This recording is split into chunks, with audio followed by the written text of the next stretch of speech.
They say John Wick retired over a dog, a puppy named Daisy, a final gift from a dying wife, a last thread of humanity severed by stupid, greedy men who didn't know what they'd awakened.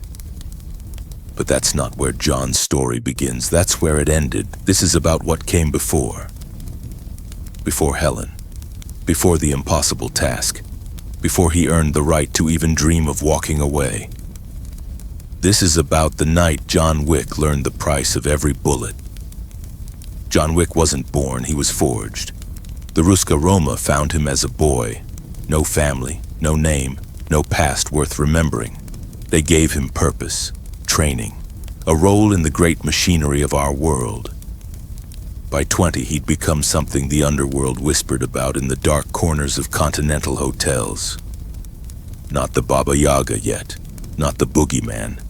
Just efficient, precise, a weapon without hesitation, but weapons aren't supposed to feel, and somewhere in those early years, John made a mistake that would haunt him forever.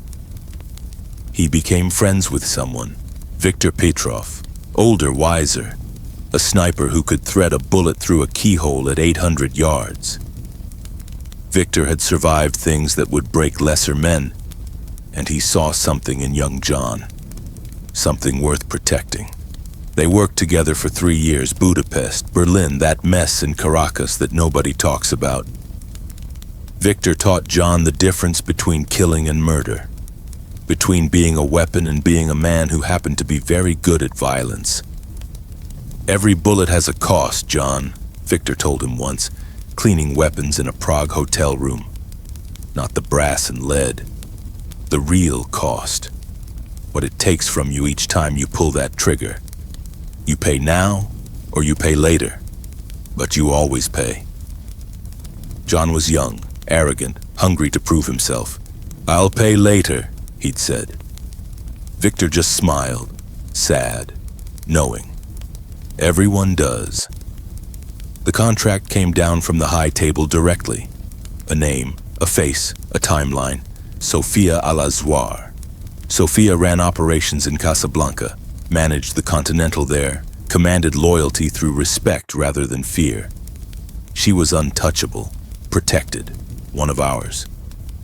Which meant the contract was a test, a political execution. Someone on the high table wanted her gone and needed a weapon without conscience to pull the trigger. They chose John Wick. Viktor called him the night before. "Don't take this one. It's from the table." "I know what it is." Viktor's voice was urgent. "Sofia's got a daughter, 4 years old. You do this, you're not killing an operator, you're orphaning a child." The contract doesn't mention a daughter, because they don't want you to know. They want you clean, efficient. That's what you are to them, John. A tool. Don't let them make you one. John stood there, Viktor's words echoing against everything he'd been taught. You don't question the table, you don't refuse contracts. "I have to," he'd said finally. The silence on the other end lasted forever. "Then may God forgive you," Viktor whispered, "because this world won't." Casablanca was beautiful that night. John found Sofia at a private club near the Corniche, watched her for an hour, studying patterns. And then he saw the photo in her wallet. A little girl, dark eyes, bright smile. John's hand tightened on his weapon. Every bullet has a cost. He followed Sofia to the parking garage. She knew he was there before he raised the weapon. "Jonathan Wick," she said without turning. "They sent the prodigy.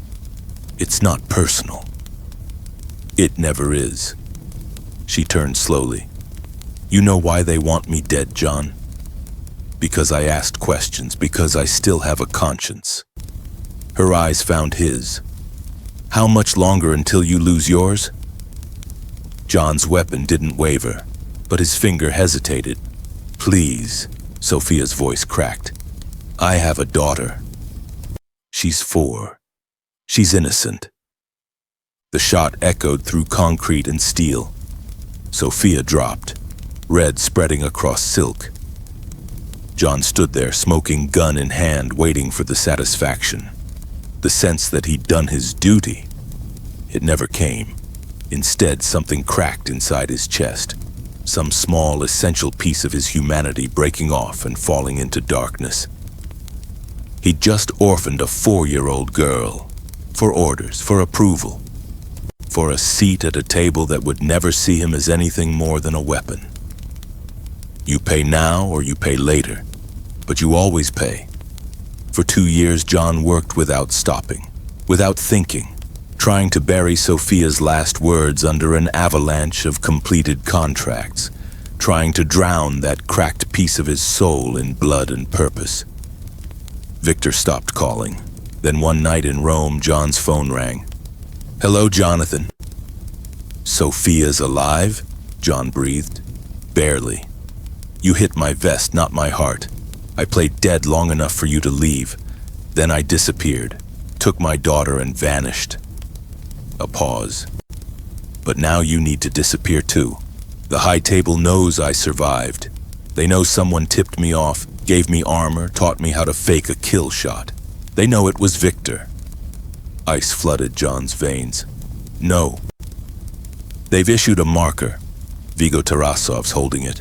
Victor has 72 hours to present himself for execution. If he doesn't, they'll kill everyone he's ever trained, everyone he's ever protected. And you, John, you're at the top of that list." The phone went dead. John was already moving. He found Victor in New York, in a tiny Brooklyn apartment that smelled of gun oil and old coffee. "You knew," John said from the doorway. Victor didn't look up from cleaning his rifle. "Knew what?" "That I'd hesitate. That Sophia would see it coming. You gave her the armor, set up the whole thing. Someone had to save your soul." Victor finally looked at him, older now, tired. "You were becoming what they wanted, John. A weapon without conscience. I couldn't let that happen."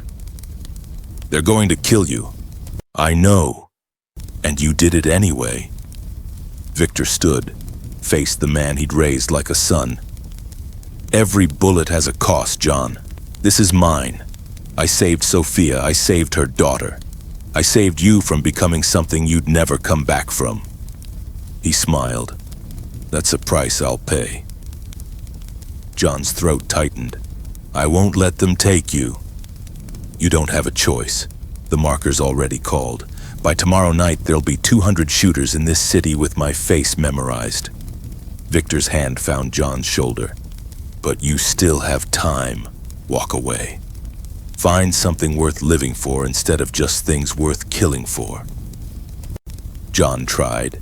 He went to Vigo Tarasov, offered himself in Victor's place, offered to complete the impossible task. Vigo laughed. "Your life isn't worth Victor's, boy, not yet." So John did the only thing left. He went to war.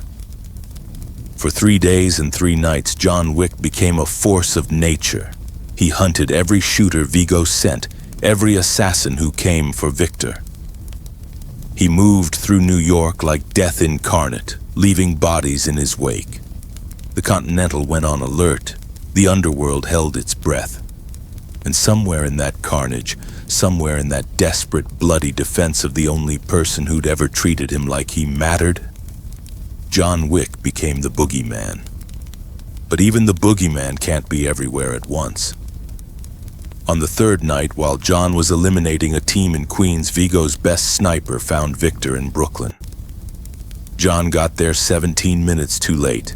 He found Victor on the apartment floor, 4 bullets in his chest, blood pooling around him, still breathing, barely. "John," Victor coughed, red on his lips. "Took you. Long enough." John dropped to his knees, hands shaking, pressing against wounds that wouldn't stop bleeding. "I'm sorry. I should have been here." "Shh." Victor touched his face, left red fingerprints on John's cheek. "You did exactly what you needed to do. I failed you." "No." Victor smiled. "You fought for me, John. You chose me over their orders, over their table. That's not failure. That's being human." "Don't leave." John's voice broke. "I don't know how to do this without you." Yes, you do. Victor's hand slipped away. Find something to fight for, not against. Find... His chest rose one last time. Find peace. And then he was gone. John went to Vigo the day after Victor died. Hollow, empty, a weapon with nothing left to lose. I'll complete your task, he said. Every target, every name, whatever it takes. Vigo studied him, this broken young man who'd become death incarnate. And after? I'm done. I walk away. I never kill again unless someone forces my hand. Bold request? It's not a request. John's eyes held nothing. No emotion, no mercy, just cold certainty. It's the price. My price. The one I choose. Vigo knew better than to argue with that look. The impossible task took John 3 months, targets across 4 continents, protection that seemed impenetrable. He killed them all, not for the table, not for glory, not even for revenge. He killed them as penance, as tribute, as a final payment on a debt he could never fully repay. When it was done, John Wick vanished. He found a small house outside the city, tried to build a life from the ruins of the man he'd been. And one day, in a veterinary clinic where he'd gone to volunteer, trying to find something pure in a world he'd stained red, he met a woman. Her name was Helen. She had kind eyes, a gentle laugh. She saw him as just a man, not a weapon, not the boogeyman, just John. She never knew about Victor, about Sophia, about the debt John carried in his chest like shrapnel. But she loved him anyway. And for 5 beautiful years, John Wick found something he thought he'd never have again. Peace. You know the rest. How Helen got sick, how she gave him Daisy, how Iosef Tarasov killed that last piece of hope and dragged John back into the darkness. But here's what the legends don't tell you. Every bullet John fired in his rampage of revenge, through the Red Circle, through the church, through every army Vigo threw at him, he saw Victor's face, heard his voice. Find something to fight for, not against. That's the tragedy of John Wick. He spent his entire life trying to pay for one terrible mistake, trying to balance scales that can never be balanced, trying to earn a peace that was never his to claim. Victor taught him that every bullet has a cost. Sophia's daughter taught him what that cost really means. Helen taught him it was possible to live despite it. And Daisy taught him that some prices are worth paying over and over again, because the debt before the dog wasn't about money or markers or the high table's rules. It was about a young man who killed the wrong person for the wrong reasons and spent the rest of his life trying to become someone worthy of forgiveness.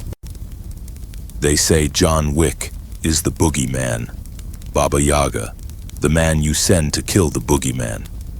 But the truth, John Wick is just a man trying to pay a debt that can never be paid. A weapon that learned to feel. A killer who discovered too late the weight of every bullet. And somewhere in whatever comes after all this blood and darkness, Victor is waiting, proud of the man his student became. Proud that John finally learned the lesson. You don't pay for peace. You fight for it. You bleed for it. You become the monster so the ones you love can stay human. That's the debt before the dog. That's the price John Wick carries. And that is why he can never stop.